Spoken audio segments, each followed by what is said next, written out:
Hello guys and welcome. So in today's video we will take a look at the game against Kiljardi, aka the Kiljardi. If you know the player, he's currently around rank 10 on the leaderboard, he's playing the tourneys, yada yada. Very interesting game, up and down. I felt like I'm gonna lose the game like 3 times. In the end, it was quite steamroll in my favor, of course. But what was happening before that point, when I knew the game is won, was very rough. Also, he's playing China. China probably still S tier civilization because all of the gold you are able to collect from the taxes or from the supervision, not even mentioning plus 20% of all resources. So still very good, very strong. Here, okay, never mind. Shit happens. But I was donated 50 wood in the form of mining camp. Not sure how much is it worth it because it's a little bit more walking time, but I guess this early in the game it's worth it. Build order is still the same as in the previous video. Here, little exception again. This is kinda that I'm trying to be a little bit adaptive during such a games. I just wanted to place down military school a little bit sooner. So I have sent 2 villagers onto stone and then I moved 1 on the gold, and now the build order is basically the same, with exception that I have 2 villagers here on the gold. Which means I will overmine the gold, as you can see, before I can age up. But I knew that I want to go fast castle behind, maybe few units. So I was like, okay, I definitely can put that extra gold into something. It's not that like I will be playing feudal and the gold will be just there for no reason. Because of course I cannot make any gold units as Ottoman. Yes, I can make Mechter, but 1 Mechter and that's it. I don't need more, right? So this early in the game, what I just scouted is of course the map spawn. I've noticed that his deer packs are in pretty good location, aka both of them pretty close to his TC. So I was like, okay, he's 99% going for the professional scouts. Which of course at the same time I was lucky and not lucky, because if you take if you for example compare this deer pack like with his deer pack, mine is way further away, but that's definitely not a problem. Second one, spoiler alert, is right there, but I'm not going professional scout, so for me it's not that important. Here I just wanted to scout if there is something to something to attack on the gold, for example, and in the meantime I just want to try to use the spearman to kill the deers. Why I'm killing deers like this?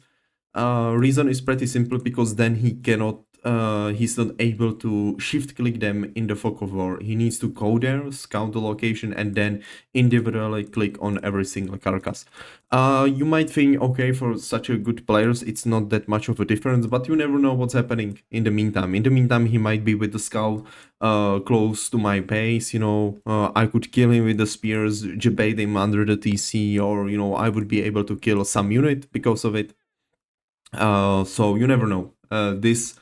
These actions which force your opponent to force him to be focused elsewhere, it's every single time it's in your favor. This is why it's important right now to be with your scout somewhere. As I keep telling you, we are playing China, there is not that much to scout, honestly. Landmark, it's 99% the same landmark, and then the question is the follow-up. Is it second TC maybe in some cases, although that's quite a not meta, especially against Ottomans, I would say. So here the only question is, professional scouts, yes, no. In most of the time it's yes. And then the buildings, the building follow-up. Is it archery range stables or barracks? So like what it is. I didn't scouted the building because I was scouting from this side. I was there and Barak was there. Now he's making stables. I cannot see it, but it's still important to be somewhere around this location with your scout, just to see if there are some units coming to your base. So here I've spotted that he's making spears, and I was like, okay, 2 spears, like that seems a little bit strange. So I've started to build an outpost, and I have 1 spearman guarding here the gold. Of course, I'm not scared to change to trade the HPs, because I wanted to go for the imams for the healing. And here this is just like a little bit of micro. He tried to surround one villager. Of course, it didn't work, luckily. So I didn't lose the single will. I lost one spearman and he lost two spearmen. If I remember correctly, I will kill this one. Or maybe not. Not now, at least. In the end, right now I see okay for spearman, and now if I remember correctly again, yes, now I just want to check what is my goal here. I want to check if he's really going professional scouts or not.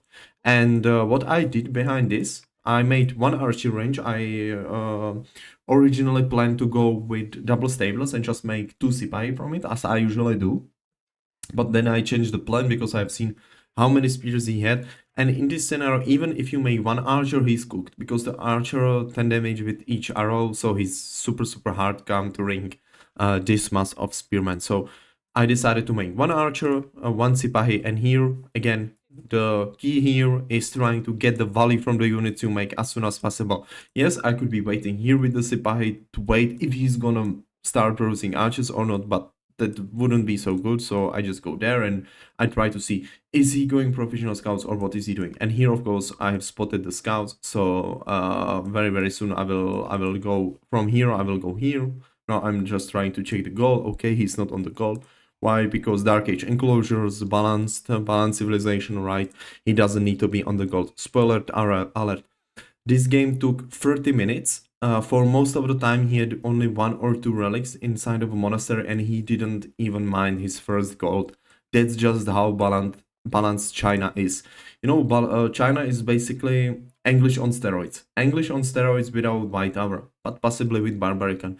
Because you almost don't need to go on the map. If you think about it, your two deer packs are here, your berries are here, second berries are here, and that's about it. What do you need for a very, very long time? So yes, quite good civilization design, I would say. Yeah, slowly, I'm just using the resources. Still only one villager on the stone. Why? Now you might be asking why when you have two military schools already. Because I will age up into the castle age. I can use another 100 stone for third military school, or I can still use the 100 stone for this upgrade. In every case, I will use the stone on something. And here again, it's important because I try to be active on a very, very important location for him. So I have seen his army. I have seen few archers. I've seen few horsemen, and I've spotted the spearman still being there. Him trying to take all the deers, which makes absolute sense. So behind this, I've decided, for example, to take this upgrade because I've noticed that he has a lot of the units. If he goes there, if he dives me, he tries to burn out the outpost, I might be in a real trouble.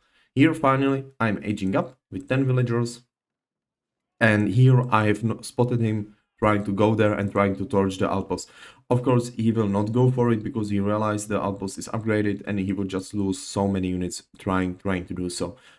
Before he arrived a little bit closer, you can see that I've moved villagers elsewhere. I don't know how much he wants to commit, so I just left 5. I tried to leave 5 villages there and move other ones elsewhere. Why 5? Because you can garrison 5 of them inside of outpost, right? But I would like to have more because what I want to be doing after the age up, getting the upgrades finally, maybe this one, wheelbarrow, horticulture, double brothers, and producing knights, of course. So all of this is very, very gold heavy, right? As usual it is, this is very, very similar pattern to every single civilization if you are about to reach castle. So yeah, here I just change, for example, the mangonel to springald, because honestly I prefer springalds, and I'm trying to go for the relics. I wasn't sure which relics to take. He did really, really good job with like denying them. So in the end, I have lost both monks. You might be thinking, oh, that's a waste vizier point. Honestly, yes, but no, because what's very, very strong about this vizier point is still that the imams are able to do AoE healing. So they are very good even in Castle Age, in Imperial Age, anytime. Because of the AoE healing, you can just have one behind your army and he's healing entire army. So that's pretty sweet. Okay, so now he's just trying to be annoying, trying to deny me from crucial resources, which is not working optimally for him. So yeah, here there is the first like kind of little bit bigger engagement. I was happy for this, right? Castle Age Knights against his Feudal Age horsemen, but behind this he managed to age up. He managed to age up, and I was like, okay, I want to take a fight now, because very soon way better units are gonna be arriving. Knights, maybe men at arms, crossbowmen potentially, and such units. Or if he made really, really a lot of the feudal units, like, you know, horsemen or archers, he's gonna upgrade them, and suddenly the trades will be way, way, way worse for me. Here, this is just about a little bit of micro. I wanted to pull the knights back, so the spearmen are tanking most of the damage. So I did this, and now I will send them back. Now you can see a move again here, a move behind his line. I don't know if I will do it again. Not now. But yeah, this fight, pretty good. Why? Because I've killed his entire army. Yes, I've lost units in the process as well, but I finally denied some of his professional scouts taking this deer back from me. So in the end, I was quite happy for it.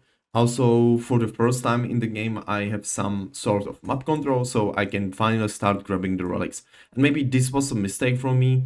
I should wait with the monks until this point. You know, I should wait until now and now start grabbing the relics, because now I have map control. So yeah, maybe that was a mistake from my side.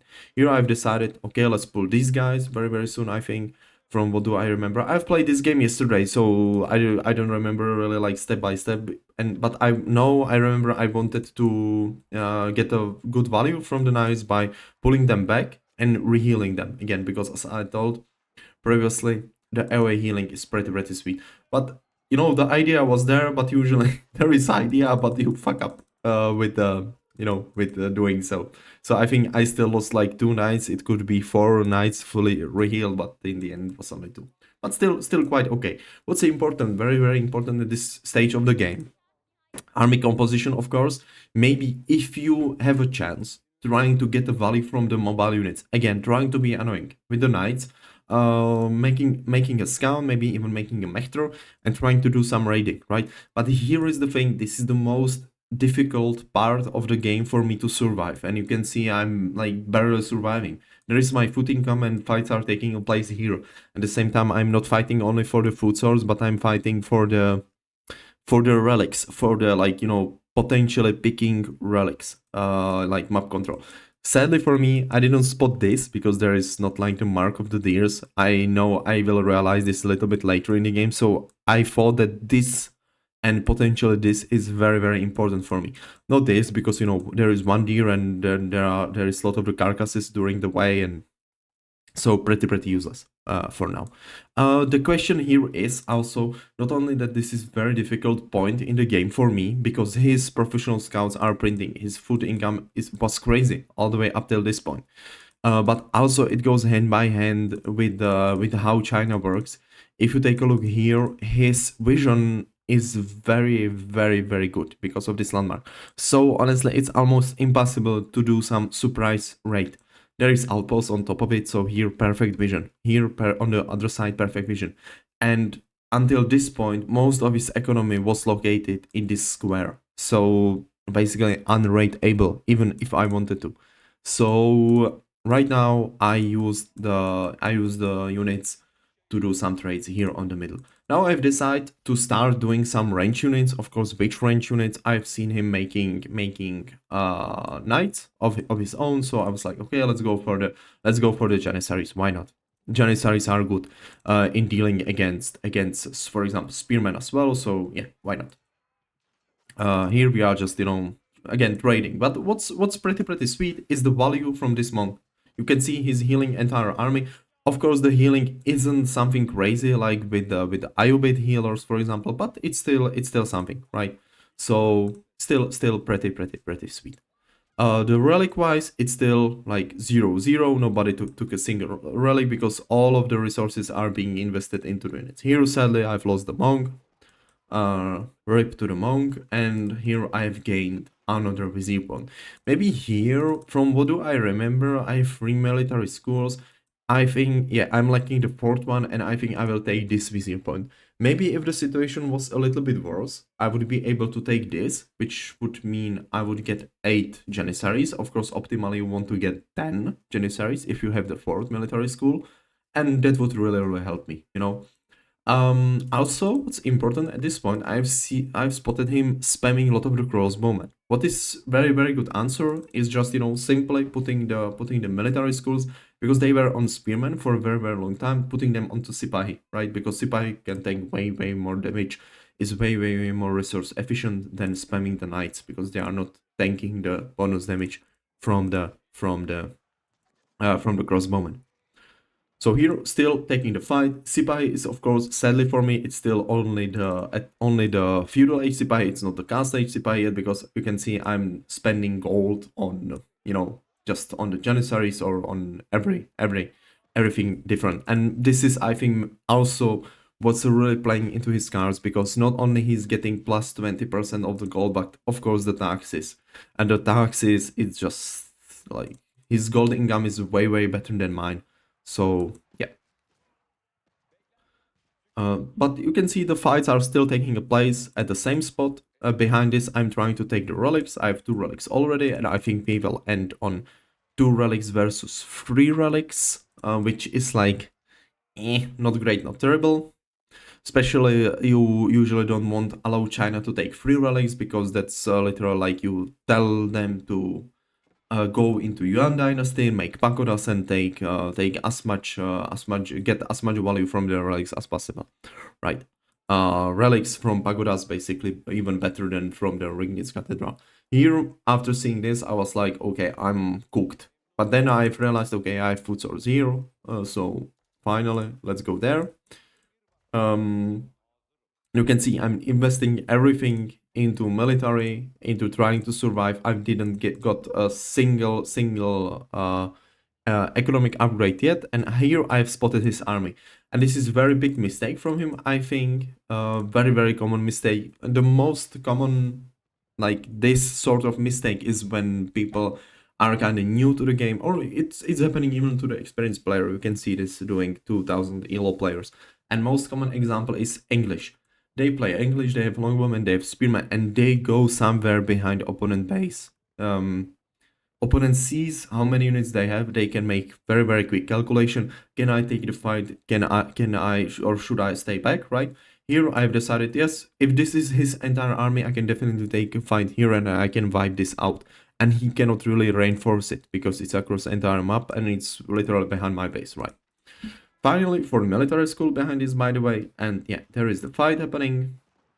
And as I already told, the fight is going quite well. Why? Because, most importantly, I finally have the cast Sipahi there, tanking a lot of the damage from the crossbowman. But still, of course, the situation isn't looking that great. But at the same time, I'm not losing villagers, he's not idling my economy, so I knew that his food sources are slowly but surely running out, so I will have some breathing space pretty soon. Here I have just decided to shift click the crossbowman with the Sipahi, and but still, as you can see, the trades are not, it's like still 50-50. We are just, going from place to place. It's not like that I'm suddenly winning the fights or he's losing them, but we are surviving.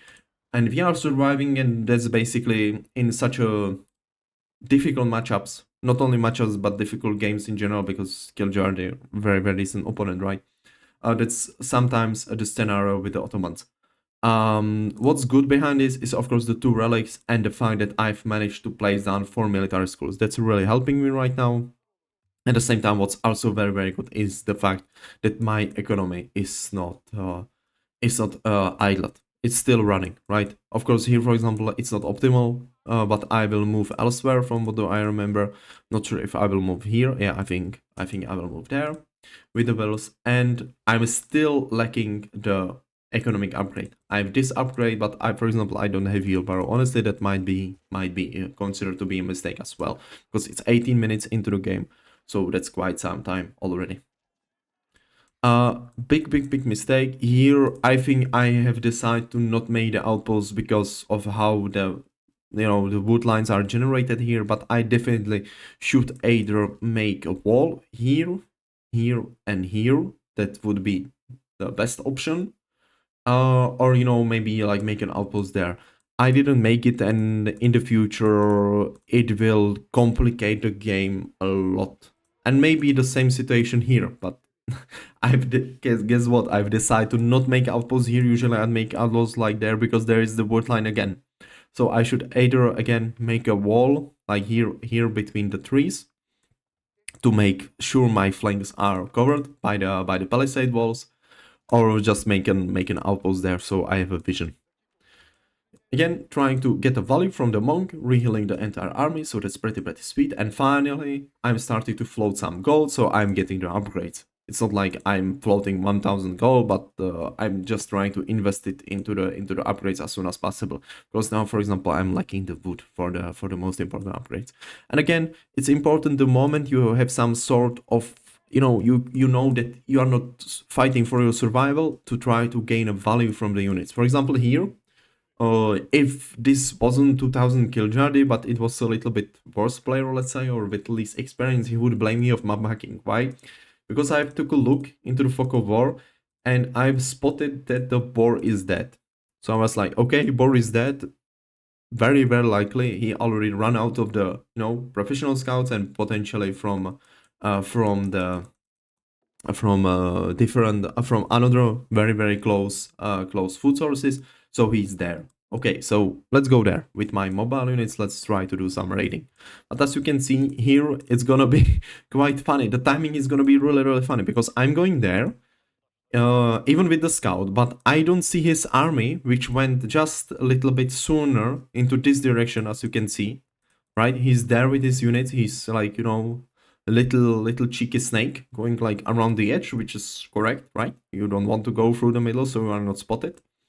And the timing here, I think I was very unlucky with the timing because not only I haven't seen him going there, but at the same time, take a look at this. I'm going for the boar. This is the mistake I told you about. Here I'm trying to prevent, somehow the mistake. I didn't have the wood, by the way. So I just made this, and in the future I plan to connect this. I'm going there, and unluckily for me, the moment I arrive here, I see this, and I was like, oh no, oh why? If I just arrived 10 seconds earlier, I would be able to kill all the villagers. But now there is Barbarican. I don't mind the Barbarican shooting at my units, but it's just gonna be way less villager kills. And also, usually, as it is in such a high elo games, it's not that you are focused only on one stuff. You are focused on multiple tasking on multiple fronts. Villager production, spending the resources, army production, usually behind this, not only villa production. Here I was still wondering what to get next. I wasn't decided yet. I was considering this one, or if the game was really chill, maybe even this one, honestly. Yeah, as I told you, I will again leave the game on this camera angle because here I'm killing the whales, so I'm trying to be focused on this. But of course, he did it very well, very correctly. Now I got attack notification over here on the gold, and yeah. Okay. Wait, what? How did I move the villagers without looking there? Because I remember I moved them beforehand. Maybe it was before I actually put it onto like camera mode, because the villagers are already moving and I didn't spot I was there with the camera. Okay, very strange. Yeah, so this movement with the camera over here on my army, it wasn't like randomly that I was ignoring this. It was like villagers go there in the direction of like some sort of safety against my army, which can save them from the units.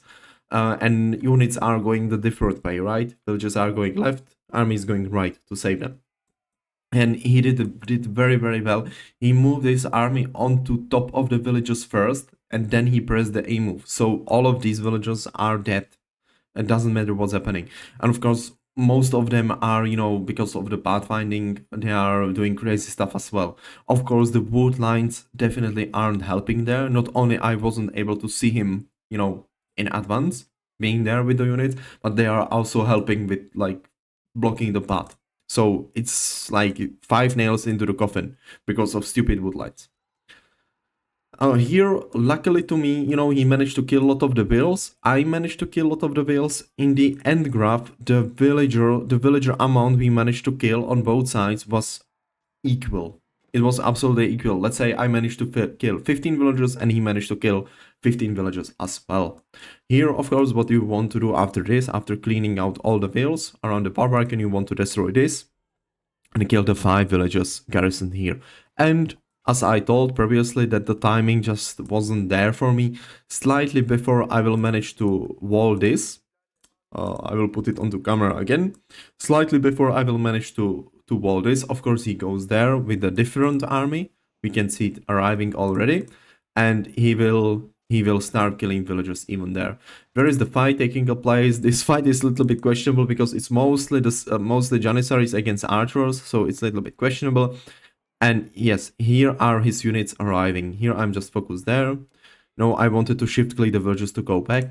Maybe what was disadvantage in this game is the fact that I really needed to go there because my goals are on this side, all of them. He can choose, he can be either on this side or he can be there. But at the same time, he still didn't run out of his first gold, right? And in the meantime, my second gold is about to run out.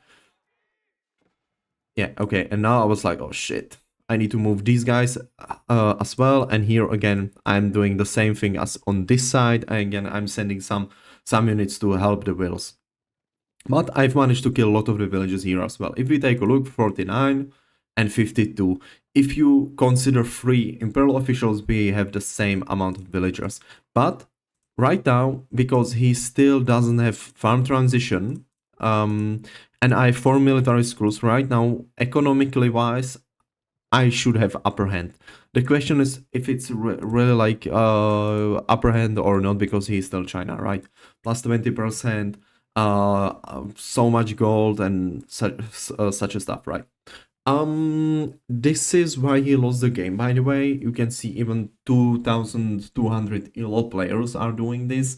Take a look here. I'm trying to spend every single penny I have. We both have 6 foot in the bank, by the way. That's so funny, like, so many similar situations here.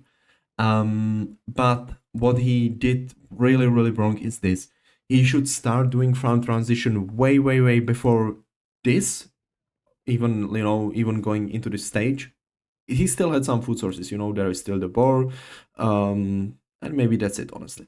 But he should have already, let's say, 20 farms. If you think about 20 farms, that's a 1,500 plus, let's say this, so 1,700. But you are still left with over 2,000 wood left. Where to use the 2,000 wood?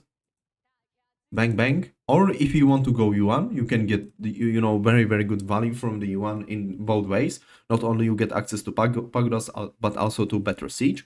So either make this and supervise it, or make this and let's drop down 3-4 nest of bees. And dealing with nest of bees in big fights, good luck.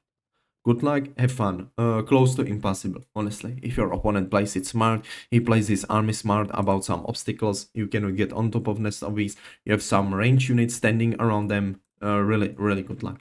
So he should use the resources way soon. Now you might be asking why he didn't. Why? Because again, it's a game of multitasking. He was focused there. Here, trying to save the villagers. He's trying to run his economy, run his military production. He was focused here on this army, and he was focused here on this army.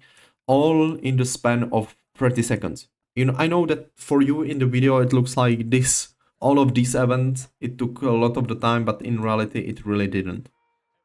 So the situation, 3 relics for him, 2 relics for me, but at the same time I've noticed only 1 relic here, so I thought he might be going yuan. But I've managed to capture 2 sacred sites. So gold wise, passive gold income wise, we are on par. And I still have this 1 vizier point in the bank, trying to think what to do with him. I'm moving here, from this spot which was still under some sort of threat. I'm moving there, and here I've managed to kill some more of the workers. Here I thought that this will be very bad for him. Like, my Sipahi are blocking the path for the villagers, and he's just going on top of them. In the end, it wasn't as good as I thought it might be, because he got the textiles, and I don't know, the pathfinding just wasn't here in my favor, I think.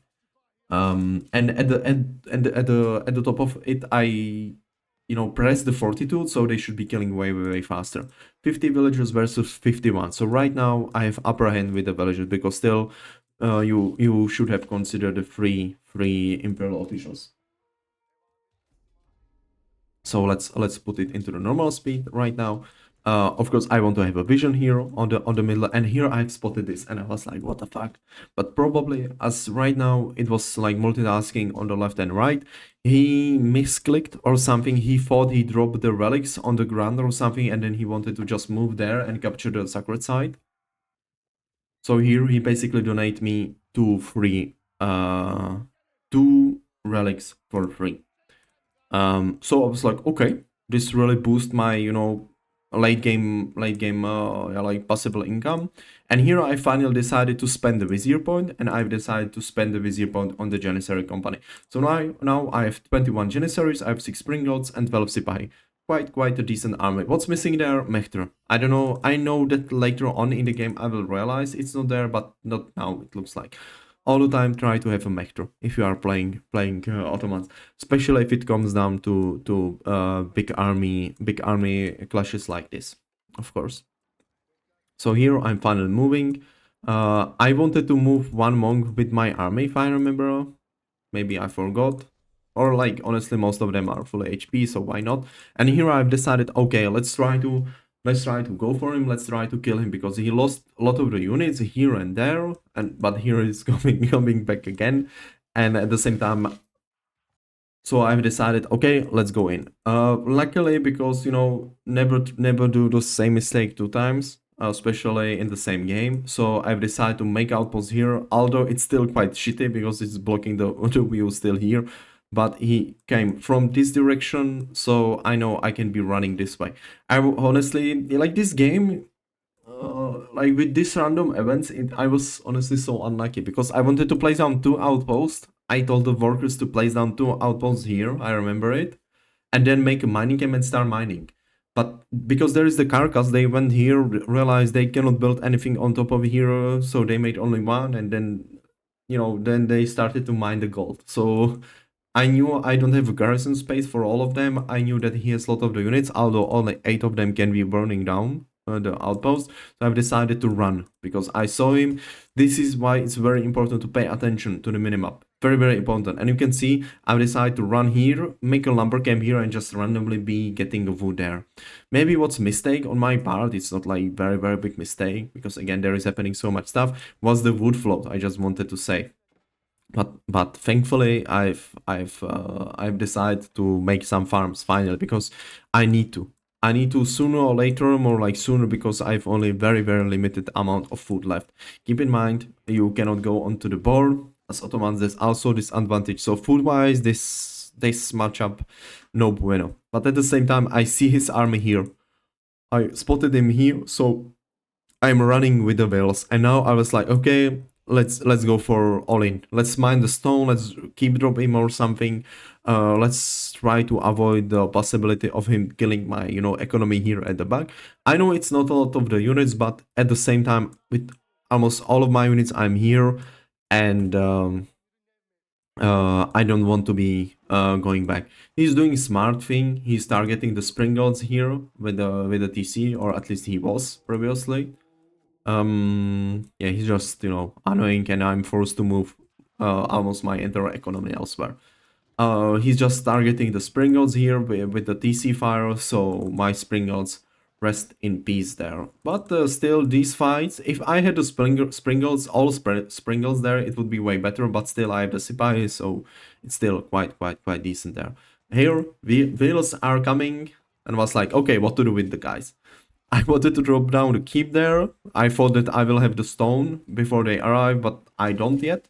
So I've decided to just, burn down, help with them to burn down the TC, because they cannot really help with the fight, right? So, the MVP villagers. And I didn't lose a single one because there is the Imam healing everything. And you can still see I have 17 of them. And now I have the stone, so let's do the keep drop here.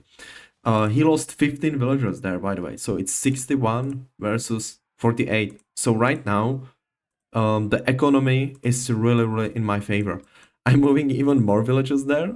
That's interesting. Yeah, because I think he spotted me here on the stone, and I saw the unit, so I was like, oh shit, where should I go right now? I have also 4 relics, and of course I have the military schools printing the units. So now it's really crazy because But what's really, really good for me, I knew if I'm gonna park this location, I'm gonna be in good spot. Why? Because there is his military production. So every time he produces some unit, the unit is almost instantly killed because of the keep or because of my units on top of production buildings. Here I've decided just to start mining the stone, so I can drop another keep. Where? Potentially here or here, because here I've spotted his farm transition, and this is very, very, very important to try to force him to move out of the food sources. Of course, he made some farms here in the corner already, but 10 villagers on the food, without the TC, not that good, right? Here he's gonna lose another 5 vills, if I remember correctly. This is his last though. Like, this is his last units, and he cannot replace them. Here I, for example, decided to let's make free siege workshop, and let's start spamming mangonels, springles, rams, whatever, just to destroy the buildings or just something to kill the units. Why the siege workshops? Because if you take a look, I have 8 wheels only on the food. It's for here, and I don't know where are the elsewhere. Okay, now some of them are returning to the farms. So I know I cannot be producing any units, really, only from the military schools, but I have some, resources, wood and gold to spend on the siege. So I was like, okay, why not? But there he is with the units. He comes from this angle, which is quite annoying because the villagers are protected there. So I'm forced to take a fight with these units again. Here I'm just going back, I think. But still, he's losing so many units here because of the key, because of the units still being in between the production buildings. And after winning this fight, I was like, okay, now the game is won because there is no way for him to replenish the units for real. I'm finishing the siege workshops. I'm starting to ram down the buildings, and still 59 villagers versus 42. And I think very, very soon I will decide to make even second TC, even if all of this fails. My army fails, he somehow managed to make free trebuchet, defend, and he will kill the keep. I can run away with the villas still, right? Because they are still covered by the keep. My economic situation is still pretty decent, even if this YOLO attempt fails. And we can still play for longer games because I have 2 TCs, I have some sort of form transition, but I'm still Ottoman. So my late game potential, especially with 4 relics, is in compared to his late game potential. Of course, China probably together with Ottomans the best late game civ, but still, if you have 4 relics and you have such a villager elite, 62 versus 42, you should be in a good spot in any case. So yeah, here he's basically dead. I'm just mining more stone to, do a future keep drop. For example, here, this is again unlucky as something because there is 90 gold left. I think I wouldn't be able to fit a keep there because of this 90 gold. Yeah, I might be able to just mine it and then drop it afterwards. But yeah, as I said, he was spamming gold units since he reached the castle age, and he didn't touch a second gold at all. He didn't even mine fully his first gold, and he has all of the upgrades. I would say yes, all of them. So that's just China things. And here, after taking this last fight, he's just gonna taps out. Because again, every single winning condition is in my hand. So yep, I might even be able to take this last relic. Yeah, and there he is. There is the chat coming to steal the relic, but yeah, he taps out and GG. So pretty close game, pretty good game. The key here is to survive the part of the game when the China has not only the professional scouts but also plus 20% food on top of it because of the supervision. So the professional scouts really strong. The nerf of professional scouts really didn't touch them at all, China specifically, so still very difficult to play against. It's like, as you saw, it's like game of survival. Luckily for me, if he did better macro management with the wood, most importantly, he would have the farms earlier, which means bigger army earlier, or he would have 3-4 nest of bees during all the big fights, and that would complicate the things a lot. So yeah, this was the game again. Kiljardi. See you soon. Have fun and keep grinding. Bye bye.